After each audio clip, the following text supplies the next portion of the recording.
Ladies and gentlemen, welcome to Chatham House. My name is Beyza Ünal. I'm a senior research fellow in the International Security Department.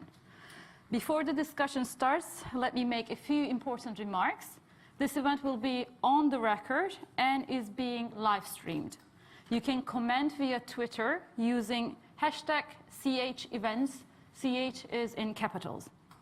I also ask all the attendees to put your phones on silent mode, please. In a second, I'm going to introduce the speakers to you. But first of all, let me start by thanking the Dutch Ministry of Foreign Affairs for their support to the International Security Department at Chatham House and their help making this event happen. I'm also very pleased that the Dutch ambassador to the United Kingdom, Simon Smith, is with us today.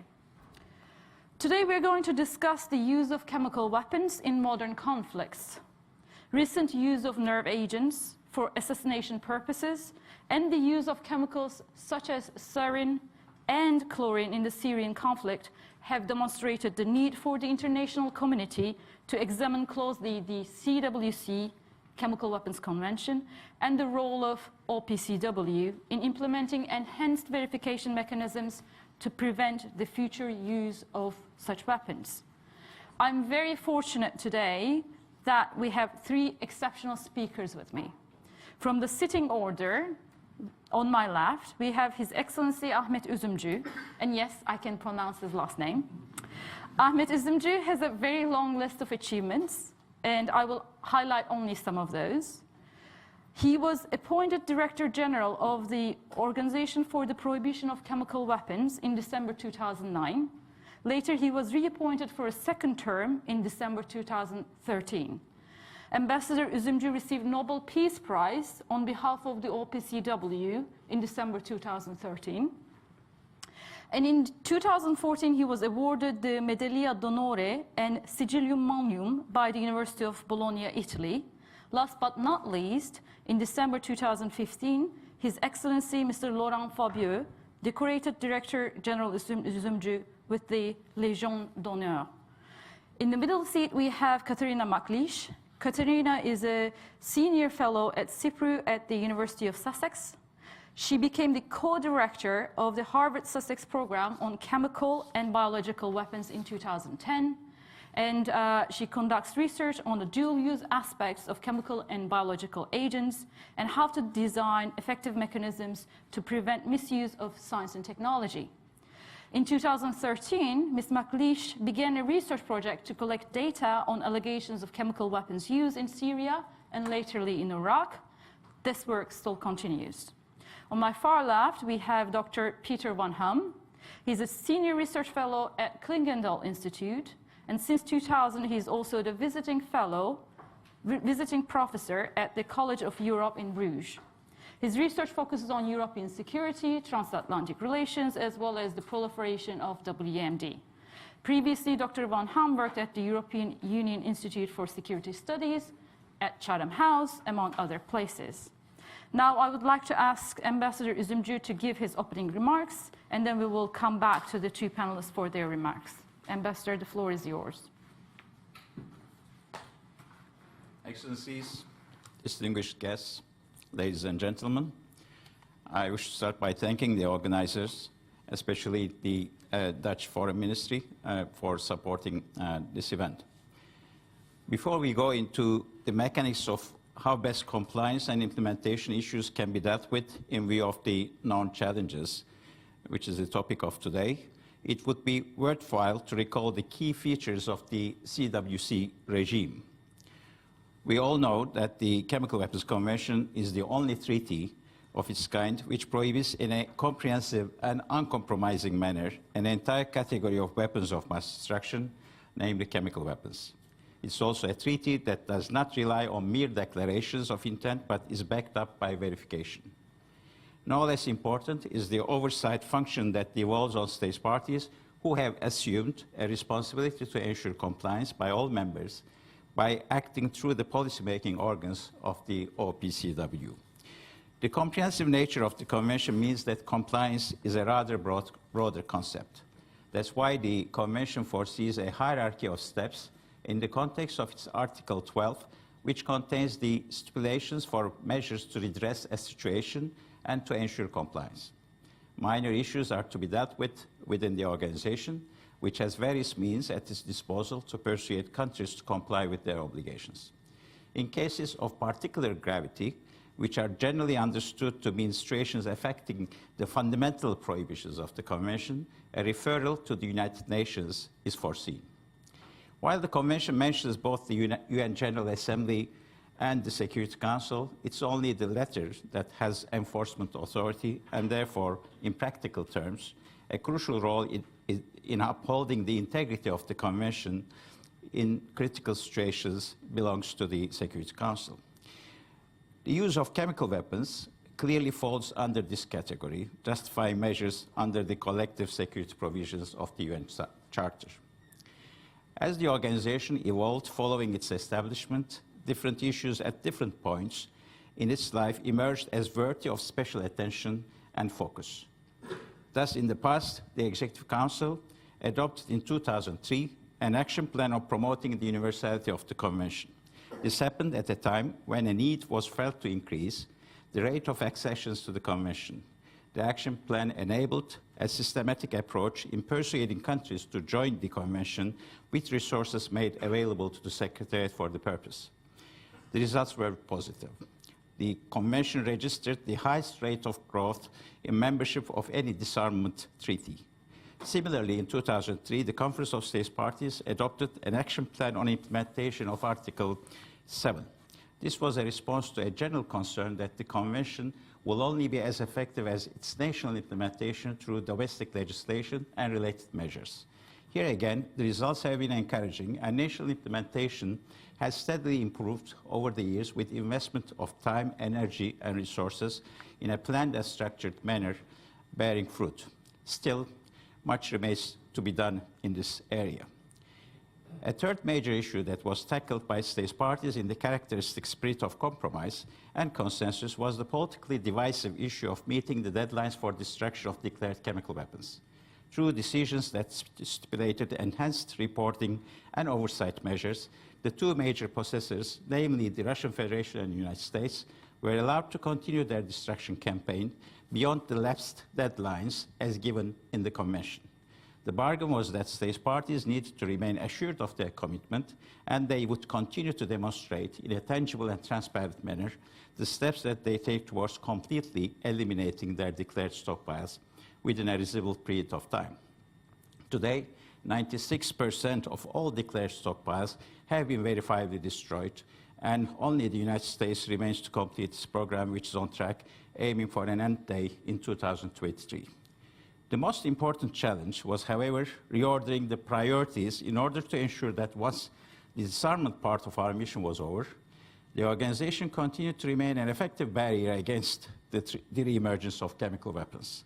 There were those who thought that once declared stockpiles were eliminated, there was little justification left for maintaining a well-resourced organization. Let us not forget that the ban on chemical weapons is permanent, and the uncertainties of the world are many. A great effort was needed to bring home the conviction that in changing the security scenario around the world, a stronger, not weaker organization was essential.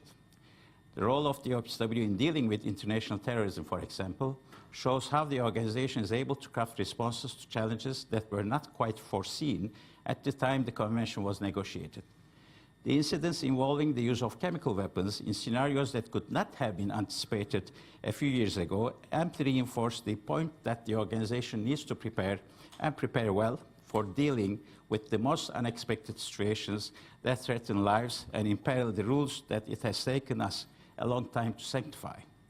It is difficult to capture in a short intervention the magnitude of this undertaking, which involved no less than a fundamental change in our thinking, in how we approach the convention, and in convincing everyone to embrace change by giving up the comfort of business as usual approach.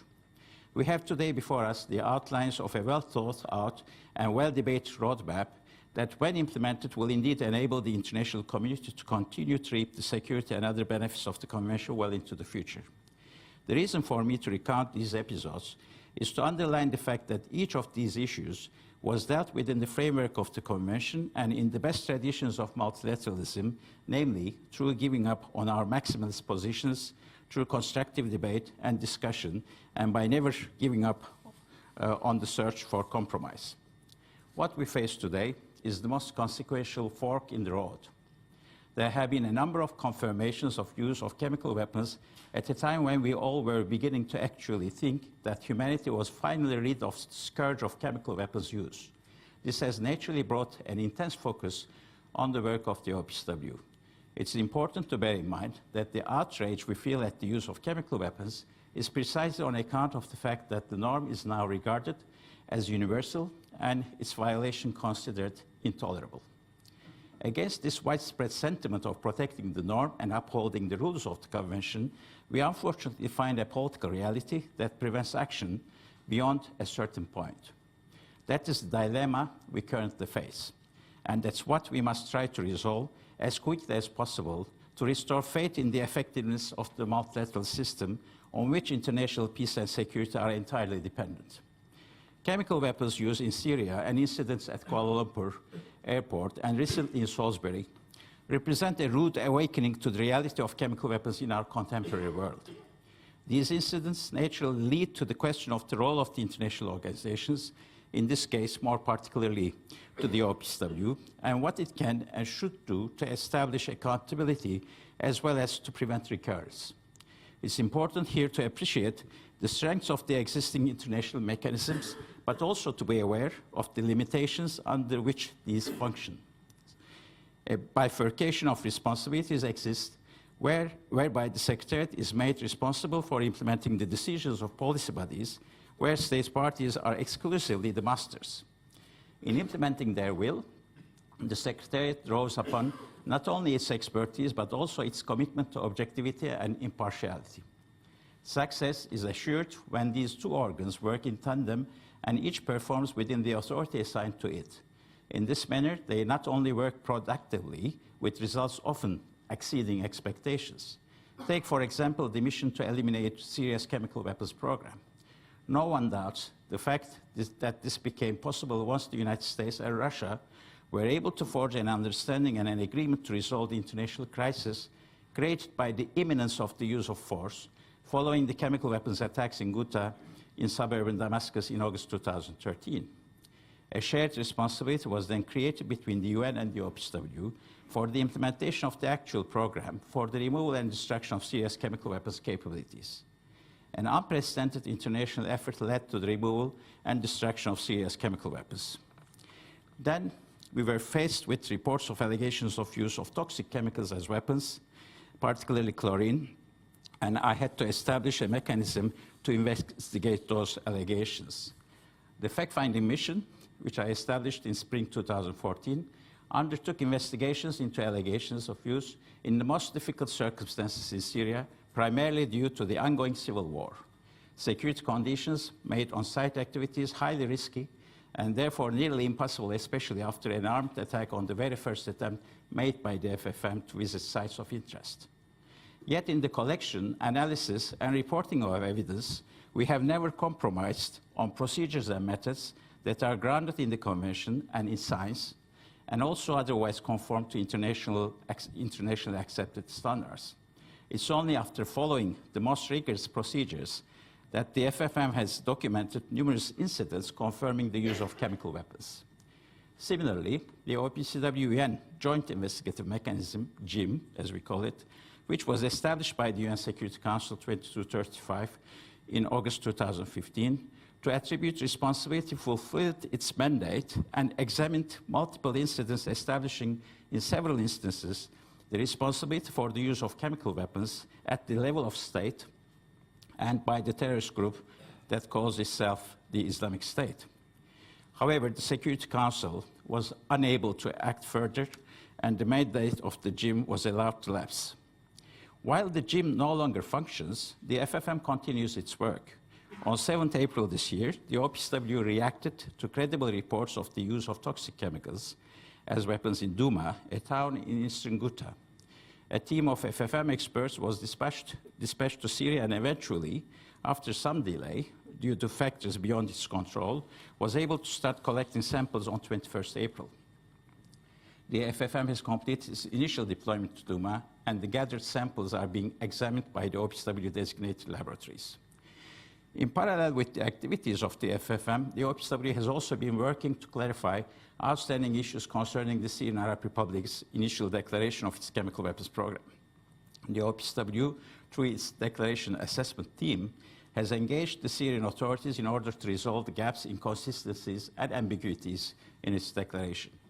The organization has conducted 19 visits to Syria and held numerous consultations with Syrian officials both in The Hague and Damascus. Provision by Syria of technically and scientifically plausible explanations to a number of questions remains the key bring this matter to a satisfactory conclusion. The information made available so far has not been sufficient for the Secretariat to confirm that the Syrian Arab Republic has submitted a declaration that can be considered accurate and complete. What I have tried to do in these brief introductory remarks is to underline that any treaty-based regime requires for its success a good faith effort at full and effective implementation. In the case of the Convention, this entails, for example, complete and accurate declarations, transparency, national legislations, international inspections, and verification. It's equally important for the various organs of the organization to function to their fullest. The Secretariat must be allowed the space in which it can carry out its responsibilities without the fear of political backlash. And the policy organs, in turn, must ensure their full support for those who undertake serious risks in carrying out their responsibilities to conduct investigations on behalf of the state's parties. Without such a well-oiled machinery, our advance towards a rule-based international order will inevitably suffer. Chemical weapons use, whether it occurs in Syria, Iraq, Kuala Lumpur, or Salisbury, is a serious wake-up call for the international community. If accountability is avoided, the potential re-emergence and acceptance of chemicals as weapons of war and terror will not be deterred. The notion that the OPCW does not go into attribution needs to be reconsidered. There is nothing in the Convention that precludes such a role for the organization. Today, there might be good reasons to actually clarify the role of the OPCW itself in terms of attribution once it has the necessary information and evidence at its disposal. Willful defiance of a valuable norm should not be allowed to go unchallenged. The investigative arm of two international organizations, the OPCW and the UN, have together decisively uncovered the facts. It's now for the decision makers, the governments, to fulfill their responsibilities. This, in my view, is the key challenge today in strengthening compliance and effective implementation of the Chemical Weapons Convention. I thank you for your attention.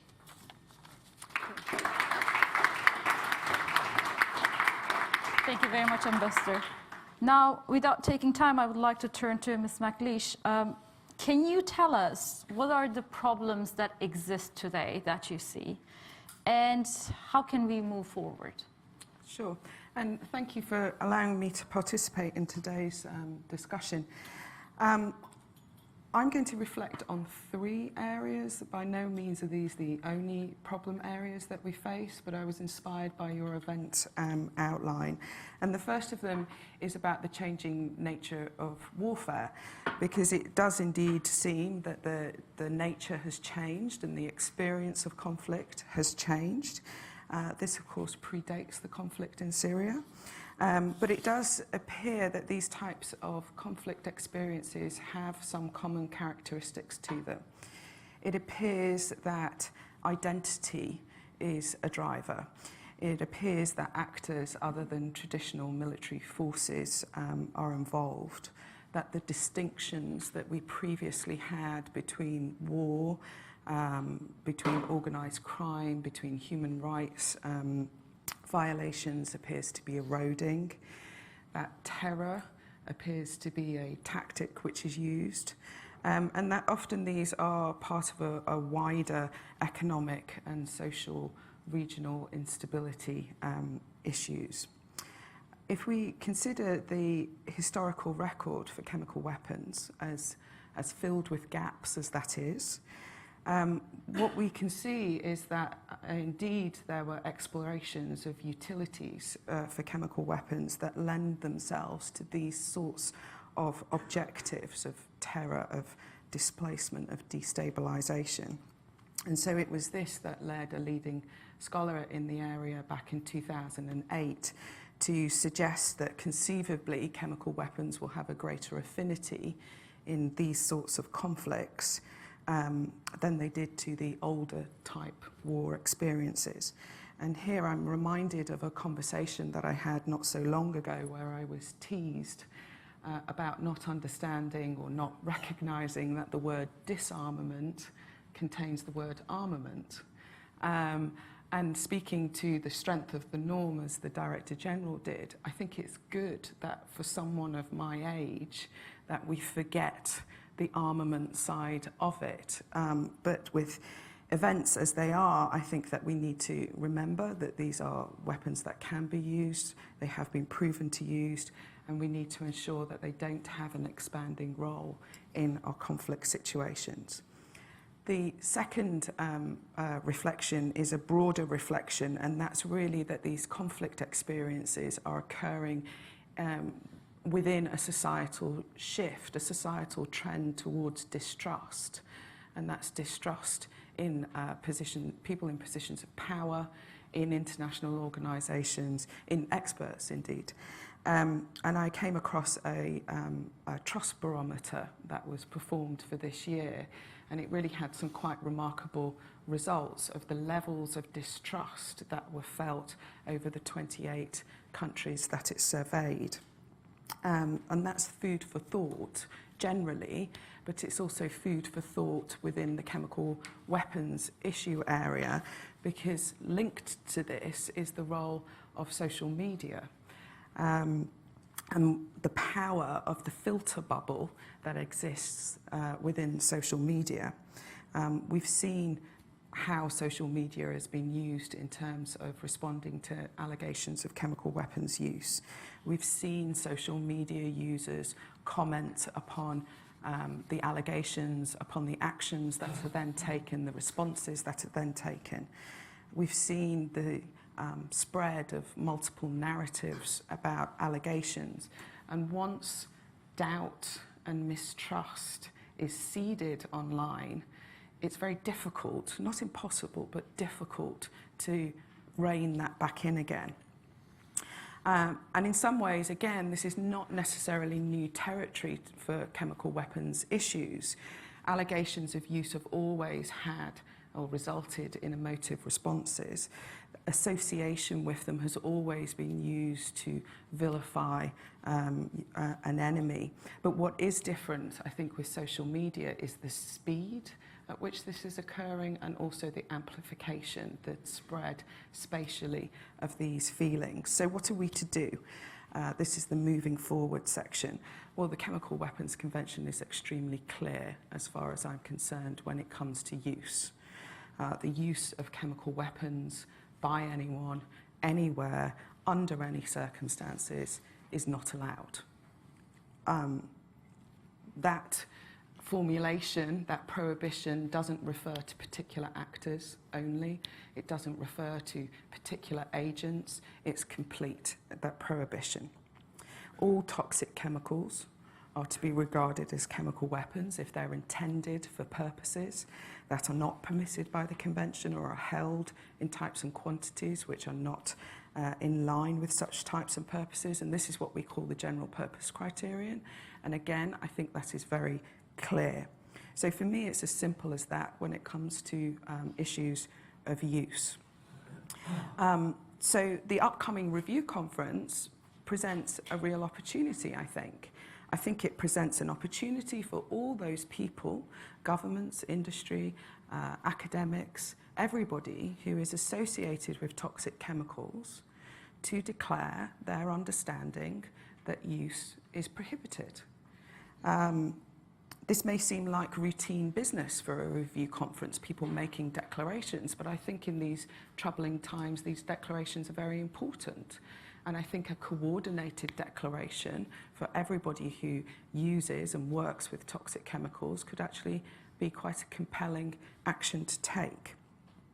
There's also the opportunity for the review conference, for the states parties, to invest in the investigative apparatus, as the Director General has explained to us, and secure its future moving forward. Knowing about the scope, confirming the scope of the convention, I think is one thing, but of course holding to account is another issue area, and it is key. We all know that avenues appear to be blocked right now, but we do have some interesting mechanisms which are worth exploring, as well as, of course, trying to unblock the avenues themselves. Here I'm thinking about the IIIM, which has been called a quasi-prosecutorial office, and that's reflecting two aspects of its mandate. I'm not a lawyer. Perhaps there are lawyers in this room who may wish to speak more about that, but I see both some very positive avenues to explore there and to support, but also there's some limitations too.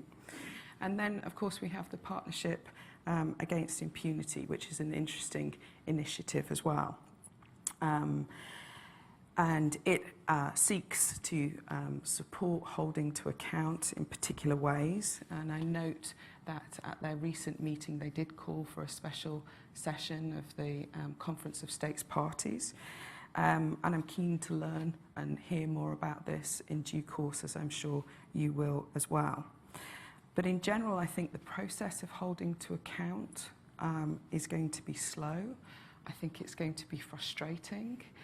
However, I don't think that we should lose our energy or our hope if we believe that the prohibition is clear, as I do. And that then leads on to this idea of re-energizing, which you mentioned within the outline. And I'm going to concentrate on re-energizing around the norm rather than re-energizing the norm itself. And that's because I think that the norm is the norm.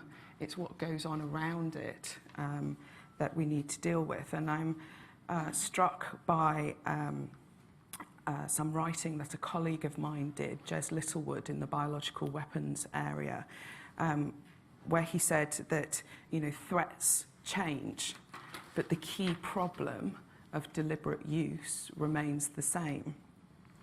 And he suggested that, therefore, what's needed is a management approach, and that management approach should happen from the individual through to the international.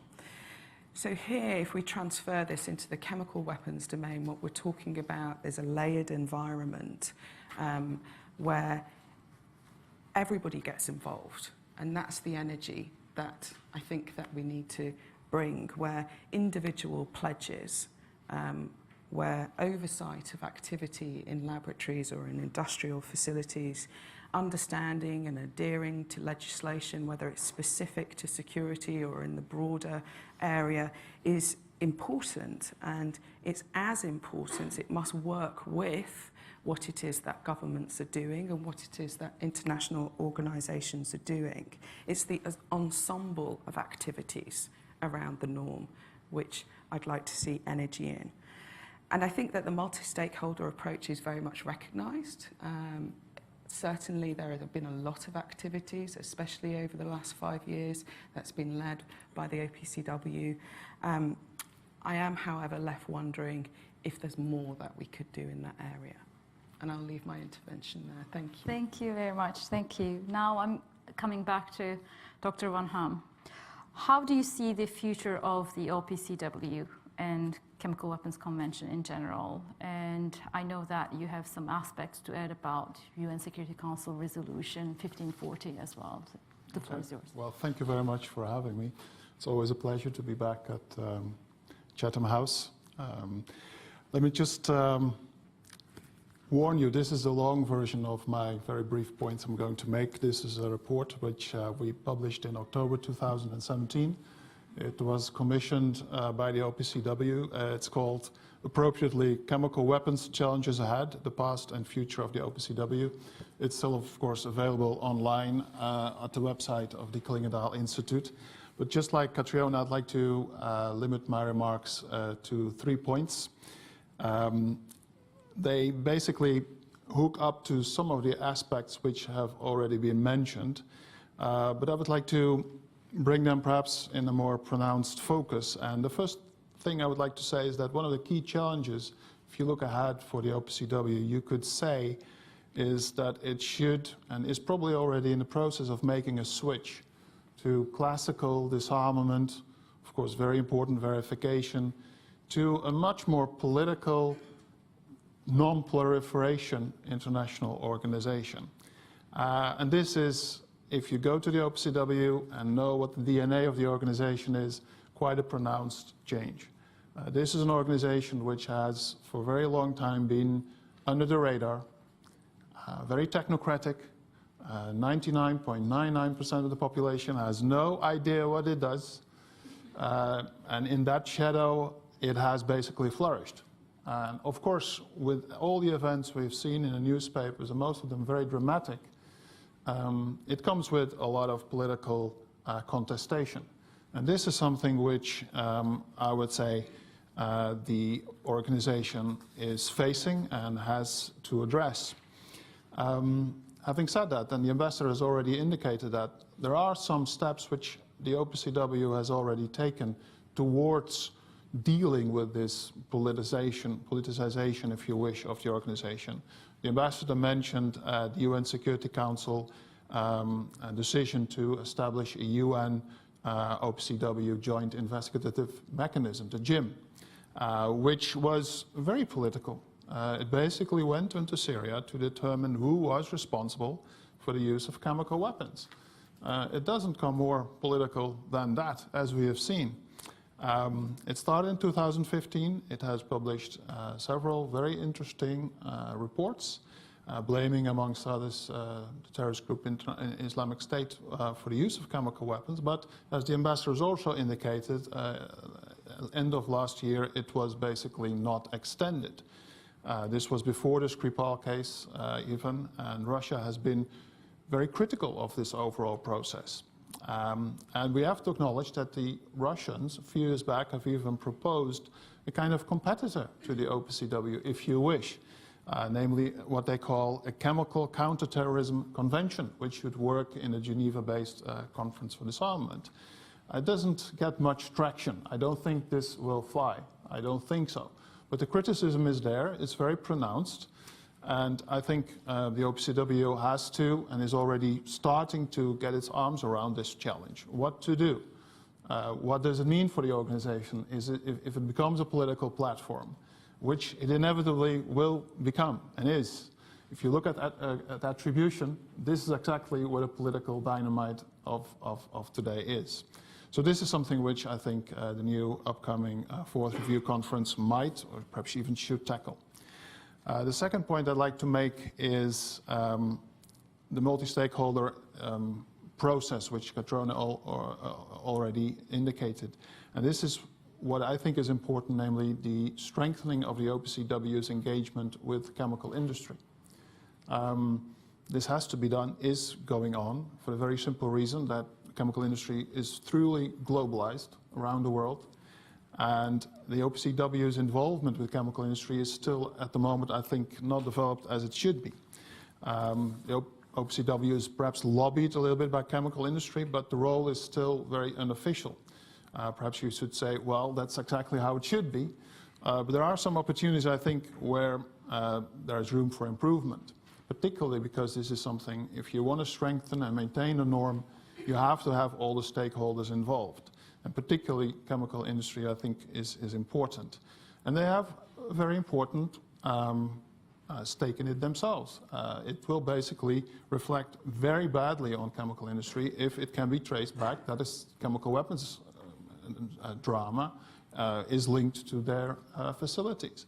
Also, the verification system should be strengthened in order to create a level playing field of all the chemical industries. If verification is different, it basically becomes skewed. From this perspective, I think it's important to look at opportunities. And one of the things which I think is possible is to look at what the OPCW is already doing with trust funds. And the OPCW has set something up with the trust fund on Syria, but only states have participated, including the European Union.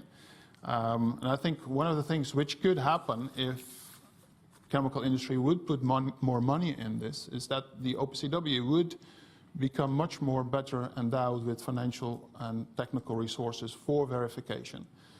This is a little bit problematic to some because they say, well, you shouldn't have butchers basically determining whether their own meat is good, but certainly this is something which I think is an option which should be pursued.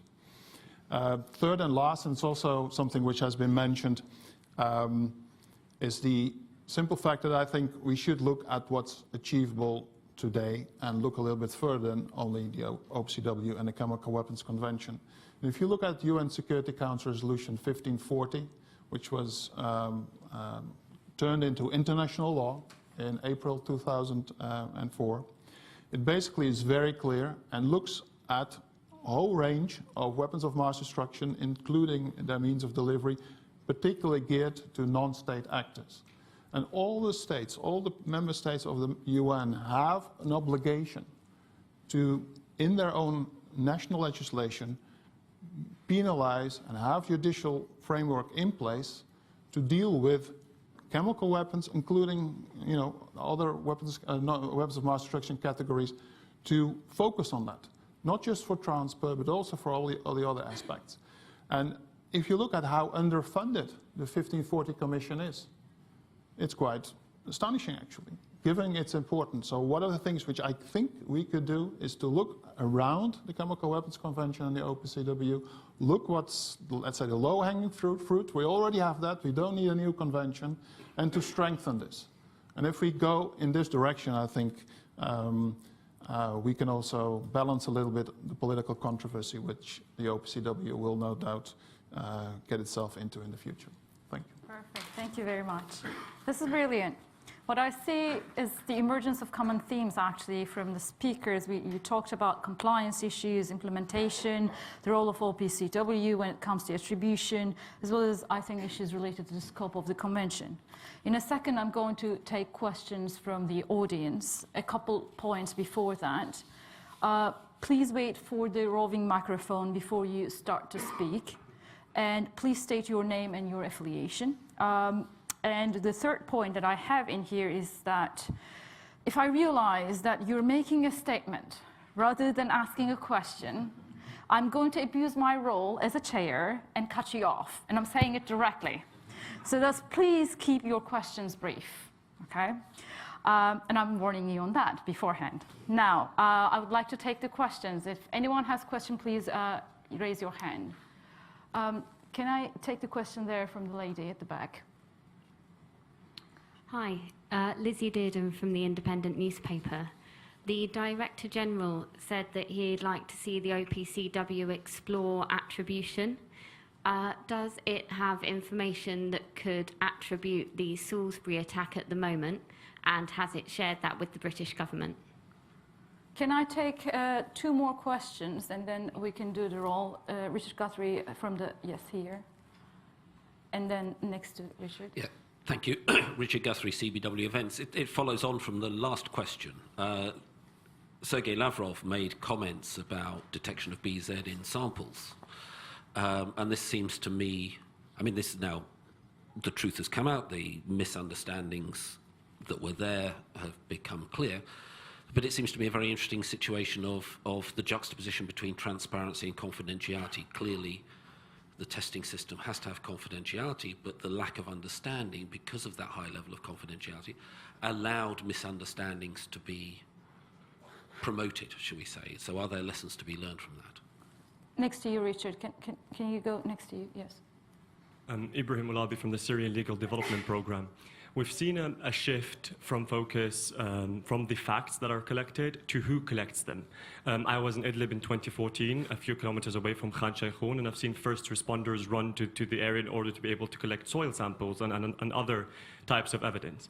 But we've seen those who try to discredit that evidence do not focus on the facts themselves, but focus on those who contributed in their collection. So in the age of post-truth and disinformation campaigns, sometimes state-sponsored propaganda, what can be done to get the attention back on the facts? Perfect. Can we take these three questions? I think, Ambassador, most of them are addressed to you. Would you like to start? Sure. On Salisbury incident, of course, we are not able to comment on the origins of the agent, chemical agent, which was used there.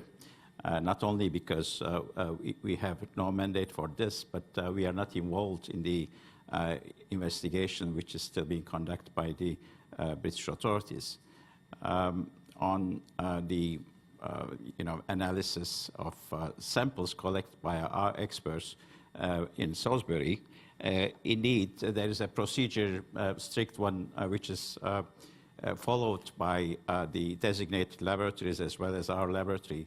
When we collect samples, either in Syria or elsewhere, we send those samples to two designated labs.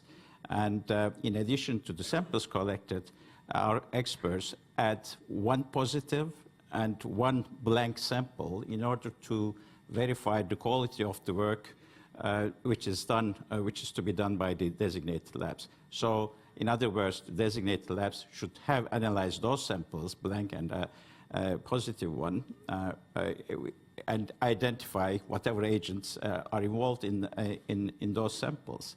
So in the case of Salisbury samples, they used a precursor of a chemical agent called BZ, and these designated labs were able to identify them. But these samples did not have anything to do with the Salisbury samples. That was only and solely for checking the quality of the work.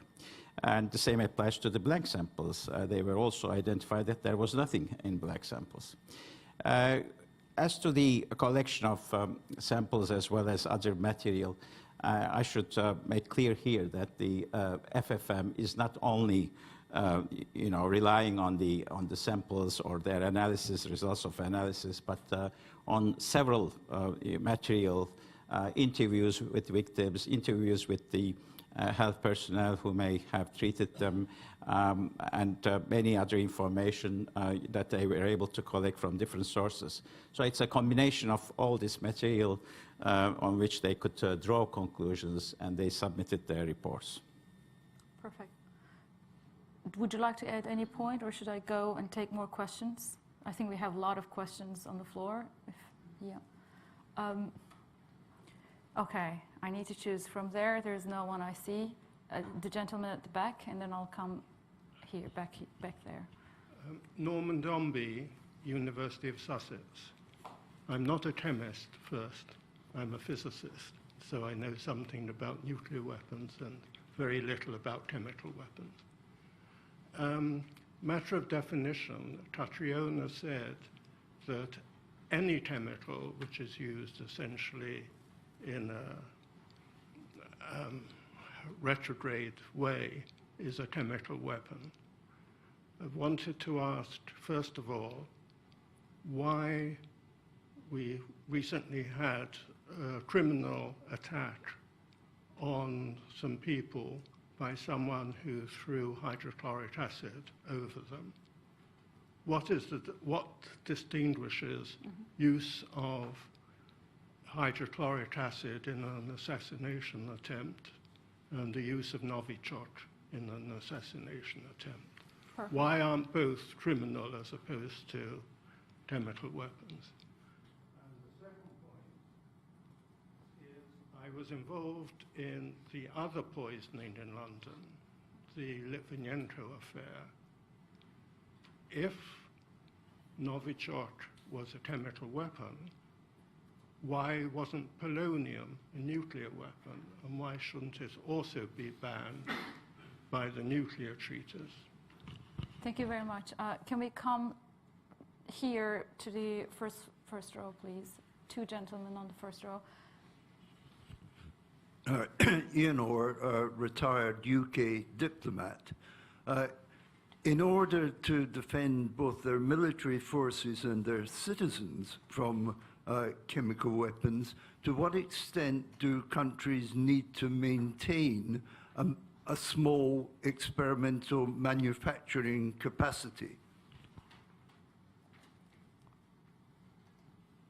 Please go ahead. Terence Park, a member of RUSI and a Salisbury resident about 500 yards from Ground Zero.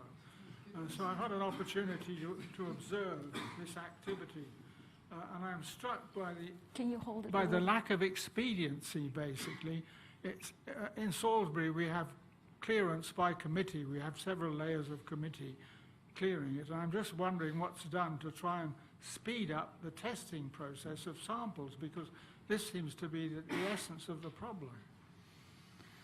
Okay, 3 questions again, Salisbury 1, but I would like to start with Katharina first on the first question. So the way in which the Convention defines chemical weapons is toxic chemical weapons, and it defines toxicity in a particular way. And so it's placing a boundary, if you like, between what it can deal with and what it can't deal with. So it's not that all chemicals can become chemical weapons. It's that all toxic chemicals, in the way in which the Convention defines it, are to be considered as chemical weapons. And it may sound unsatisfactory to do that, but a policy problem has to become manageable, and that's done through creating boundaries. So within the definition, the recent acid attacks, which we've had here in the UK and are occurring elsewhere, the acid would not be considered a chemical weapon. Okay. Peter, would you like to add?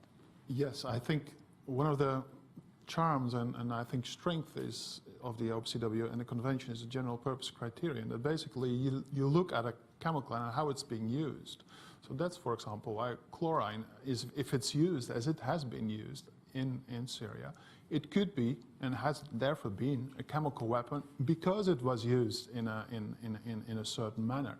And that's a very, let's say, ambiguous, but also very pragmatic way, because it looks at also chemicals which we may not at this moment be aware of. And this is something which I think is extremely important, because during the Cold War, we're basically focusing on tons of chemicals, tons of chemical weapons, because this was the clear scenario of states. And during the Iran-Iraq war in the 80s, we diminished that to several hundreds of tons. And now we look at very small amounts because they are used in certain scenarios, which of course also implies that the organization has to verify in a different way, and we have to be alert in certain different ways. But what the new review conference might also have to address is riot control agents, something which, well, many very civilized states have and sometimes use.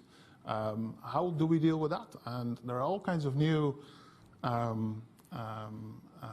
weapons of this category, which are of a kind of chemical weapons quality, which are not killing but debilitating. And this is a new category which the OPCW has to address, but it has the capacity to do so because of the general purpose criterion. So the organization has a big chunk of work ahead of it, but at least has the formal role to address it. Perfect. Would you like to add any point, or should I just... Actually, I would answer the other 2 questions. Please, as go well. ahead. On general purpose criterion, very briefly, of course, we are not pleased to see that chlorine was used to harm people, but I'm pleased to see that the general purpose criterion is not contested by anyone. So all toxic chemicals which might be used to harm people are now considered, and I think it's confirmed, that it should be seen as a violation of the Convention, and it would be used as the use of chemical weapons. On military forces, to protect military forces, and conducting some experimental activities, it's allowed by the Convention. So some state parties do have small scale facilities where they can conduct activities, research activities for protective purposes. And they can manufacture very small amounts of chemical weapons in order to do it. But all those facilities are subject to verification. Our inspectors regularly visit those facilities. And on the testing of samples, actually the OPCW designated labs were very quick, and everything was done within the timelines that are foreseen. And I was told by the British authorities also they were able, yesterday, they were able to analyze those substances very quickly, and they were able to identify it in a very short span of time. And that's also confirmed, in fact, by the effective treatment of victims. Otherwise, they wouldn't be able to treat them properly. So all 3 main victims survived, and I think this proves the efficiency of the British authorities. And the contamination, for those who live in Salisbury, the contamination activities are underway, I'm told. This may take a little more time, but it's being done. Thank you very much. Can we go back to Henry there? Second, the last, yeah. Hi there, Henry Dodd from the International Security Department here at Chatham House. A question for all 3 panelists on responses to chemical weapon use, as to whether you believe states have a responsibility to consider military intervention in response in order to protect civilians and further use. Thank you. Thank you. Responsibility to protect question. I'm coming. Any lady that is there any lady who would like to? Yes, Nami. Can we come to the first round? Yeah. Thank you very much. Nami Bar-Yakov, and I'm an Associate Fellow at the International Security Programme working on CWC with the OPCW. I'd like to ask Ambassador Zoom to kindly comment on prospects for universalization of the convention. We have some good news with Palestine exceeding within 20 days or so. What about Israel and Palestine, and how will the cancellation of the summit, the 12th June summit, affect prospects for future accession of the DPRK? Thank you very much. Amazing. I'm going to take the last question. Normally I had a question in mind, but I'm not going to ask it. I'm just going to take the last question. Gentleman over there. I'm Petra Winter from The Guardian. Could you just expand, if possible, about your remarks, which came at the end, about the possibility of the OPCW taking on an attribution role rather than just an investigative role? And is the danger with that not that you will make the body more political and it's already being infected by politics? Thank you. The question related to R2P, responsibility to protect, can any one of you want to comment on that? I think if one of you can comment, it would be great. For whatever it's worth, I'm just an academic, so take it with whatever validity you want to give it. I would be against it for the very simple reason that for the debate we've already touched upon, it's very difficult to attribute. And we've seen the contestation, even in the case of Syria, where there was a lot of research, there have been samples taken, sent to designated laboratories and so forth. So this is a process which basically followed the rules, and still it was contested. And I think on the base of that, you can't have an R2P. But if you look around you and the whole academic debate, I think R2P is no longer, let's say, given the sort of weight it had, let's say, 10, 15 years ago. So I think it would be dangerous to go towards that route. Perfect. Anything you would like to add, Katerina? No. Ambassador, the question about the attribution and the OPCW. And universalization. And universalization, yes. On universalization, indeed, Palestine, in fact, submitted its request to join the convention to the depository of the convention, which is the UN Secretary General. We received it, and Palestine, the state of Palestine, will become a party to the convention within the next 20 days. And as to the 3 other countries, Egypt, Israel, and North Korea. There is South Sudan, but for South Sudan, it's a matter of time. We expect it to happen soon. The situation is more complex. Egypt is linking this issue to the nuclear capacity of Israel.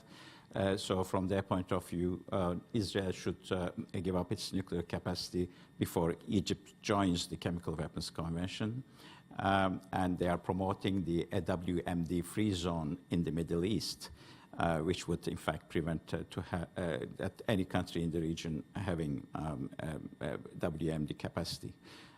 From the point of Israel, the regional security consideration do not allow them to join the Chemical Weapons Convention at present, although they are a signatory state. they didn't ratify the convention. As to North Korea, we have made several démarches so far. I sent letters. We sent letters together with the UN Secretary General Ban Ki-moon and also Mr. Guterres. We never received a reply. Our requests for meetings were not responded either. But we hope that the new opening and the meetings which were foreseen, which are, I understand, are postponed or cancelled at the moment, may resume, and those contacts could also produce, in fact, as a result in regard to the elimination of the North Korean chemical weapons program. Looking at the open sources, they may have large stocks of chemical weapons, an active chemical weapons program, and for the peace and security on the Korean Peninsula, I think it's essential that this program is dismantled and all stocks are destroyed under the verification of the OPCW in the future. On attribution role, what I said is that the convention as such does not preclude giving an authority to the OPCW to get an investigation for the attribution. And a mechanism, of course, could be, developed within the organization. JIM was an ad hoc mechanism, and they worked. The technical work was conducted within the OPCW premises by a group of experts who were hired on a temporary basis. So all capabilities may not exist at the moment within the OPCW Secretariat, so we may rely on outsourcing or hiring new experts, but technically we would be capable. There is a risk of further politicization within the organization. That might be correct, but on the other hand, all the work which will be conducted will be technical, will be science-based, and while bearing in mind that the consequences may be also politically charged. But what I want to emphasize here, that the international community does need to address this gap.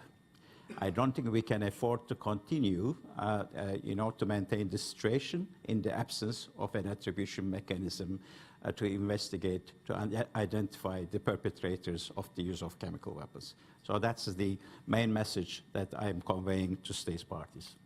Perfect. Thank you very much. I thank the speakers for sharing such informative views, and thank the audience for their enthusiasm to engage in the conversation.